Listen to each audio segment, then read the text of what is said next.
Due to social media like YouTube, the Leica Q2 experienced a lot of exposure by online content creators in the past few years. I myself watched a lot of these videos and they sparked my curiosity to get one of these cameras, aka I got influenced. But by the nature of the Leica brand, the price tag is a barrier a lot of people are not able or don't want to pass just to get such a camera. But is there a way to experience the Leica Q2 magic on a low budget, for example the Sony ZV E10?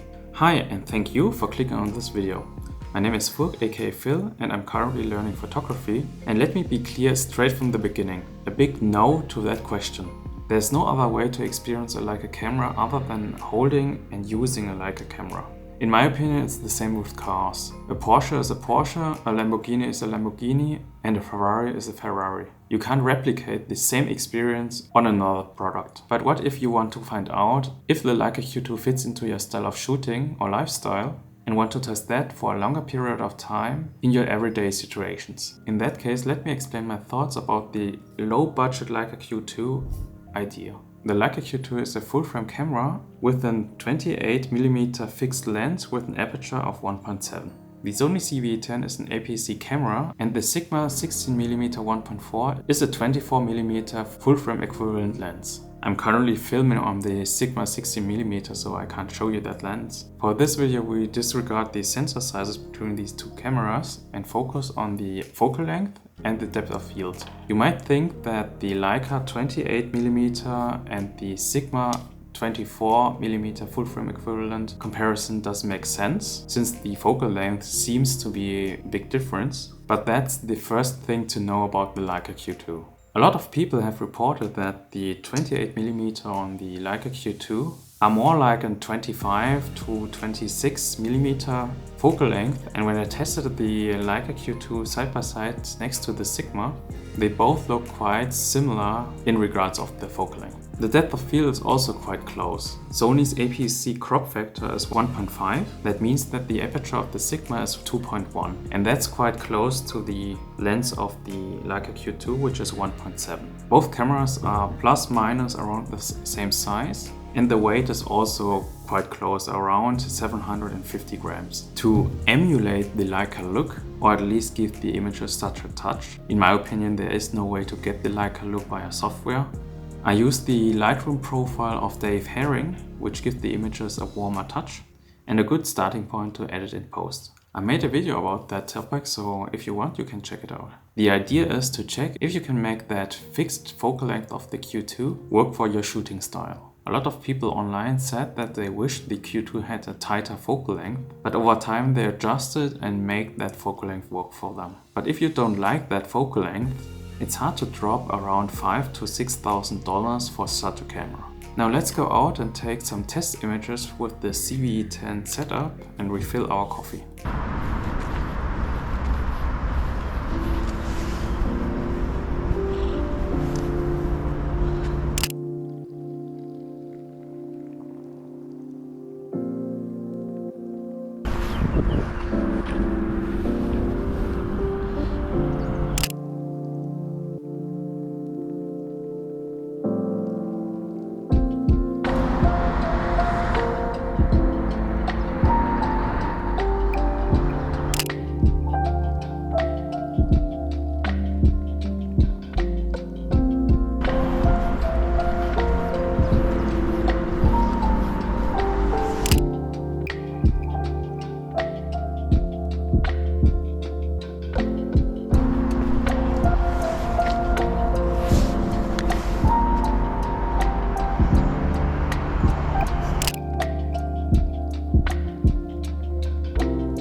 As I mentioned, the idea is to find out if you're okay to shooting that Q2 focal length before dropping so much money and having fun by using that low budget Q2.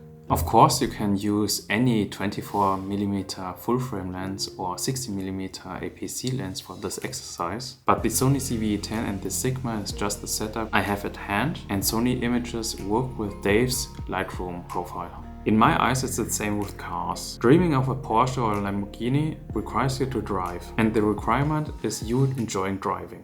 In case you like shooting with that focal length and you are able and willing to drop so much cash on a fixed lens camera like the Q2, you will definitely have fun with this little beauty and will be also amazed about Leica's build quality. But I would still recommend to test it in a store or renting it before dropping that money. I know this video is kind of a clickbaity topic, since the Sony APC combo with the Sigma 60mm and the Leica Q2 are such popular topics on YouTube, but I had so much fun with Dave's Sony to Leica Lightroom profile. Just wanted to make this video and share my thoughts, and in my opinion the images are great with that Sony Sigma combo. Dave, in case you are watching, thanks again for that profile. Please check out Dave's channel. Over there he covers even more Sony and Leica topics. If you made it until this point, thank you very much for watching. You deserve a like. In case you want to support my small little channel, you can buy me half a cup of coffee or check out my affiliate links below in the description. And if you want to check out how I use the ZV E10 with one of Faisal Vescourt's tips, just click on this video.